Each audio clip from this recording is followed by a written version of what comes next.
Hi friends, welcome to Kavita's Kitchen. இன்னைக்கு நம்ம கிச்சன்ல எக்லெஸ் ரவா கேக் தான் செய்ய போறோம். அதுக்கு ஃபர்ஸ்ட் நான் வந்து ஒரு மிக்சிங் பவுல்ல அரை கப் அளவுக்கு ஃப்ரெஷ்ஷான தயிர் எடுத்திருக்கேன். இது லங்ஸ் எதுவும் இல்லாம நல்லா மிக்ஸ் பண்ணிக்கலாம்.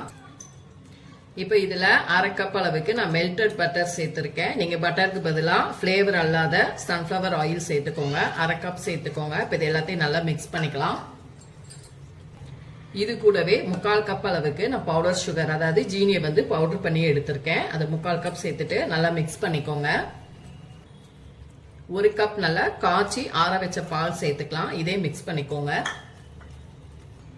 1 கப் அளவுக்கு ஒயிட் ரவை சேர்த்துக்கலாம். இதே நல்லா மிக்ஸ் பண்ணிட்டு இதை ஒரு 10 நிமிஷம் நம்ம ரெஸ்ட் விட்டுடலாம். ஃப்ரெண்ட்ஸ் நமக்கு 10 மினிட்ஸ் ஆயிடுச்சு. இப்போ நான் இதுல 1 டீஸ்பூன் அளவுக்கு வெனிலா எசன்ஸ் சேர்த்திருக்கேன். உங்கள்கிட்ட எசன்ஸ் இருந்தா சேர்த்துக்கோங்க. அப்படி இல்லைன்னா நீங்க வந்து ஏலக்காய் தூள் கூட ஒரு 1/2 டீஸ்பூன் சேர்த்துக்கலாம். அதுக்கப்புறமா இதுலயே 1 டீஸ்பூன் அளவுக்கு நம்ம பேக்கிங் பவுடர் சேர்த்துக்கலாம். ஒரு 1/2 டீஸ்பூன் அளவுக்கு பேக்கிங் சோடா சேர்த்துக்கோங்க. மறுபடியும் இது எல்லாத்தையும் நல்லா நம்ம மிக்ஸ் பண்ணிக்கலாம்.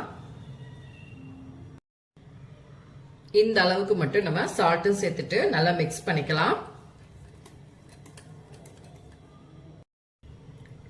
இது கூடவே கொஞ்சமா நான் வந்து கேஷ்யூஸும் ட்ரை ஃப்ரூட்ஸும் வந்து சாப் பண்ணி வச்சதையும் சேர்த்துட்டு நல்லா மிக்ஸ் பண்ணிக்கிறேன்.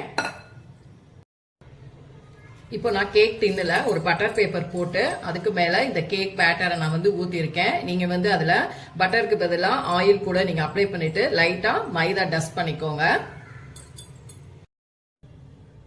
இப்ப நமக்கு ரவா கேக் பேட்டர் ரெடியா இருக்கு. இந்த மாதிரி ஒரு 2 டைம் வந்து டேப் பண்ணிக்கோங்க.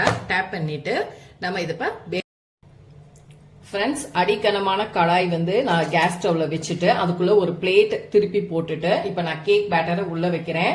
இதை வந்து ஒரு 5 நிமிஷம் மீடியம் ஃபிளேம்க்கு ஃபர்ஸ்ட் நீங்க வந்து ப்ரீ ஹீட் பண்ணிக்கோங்க. அதுக்கப்புறமா அந்த கேக் பேட்டரை வச்சுட்டு மூடி.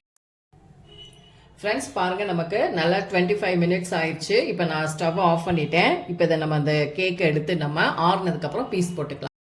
ஃப்ரெண்ட்ஸ் இப்போ பாருங்க நமக்கு சூப்பரா ரவா கேக் வந்துருச்சு. கண்டிப்பா நீங்களும் செஞ்சு பார்த்துட்டு என்னோட வீடியோஸை லைக் அண்ட் ஷேர் பண்ணிக்கோங்க. அடுத்த வீடியோல உங்களை சந்திக்கிறேன். தேங்க்யூ.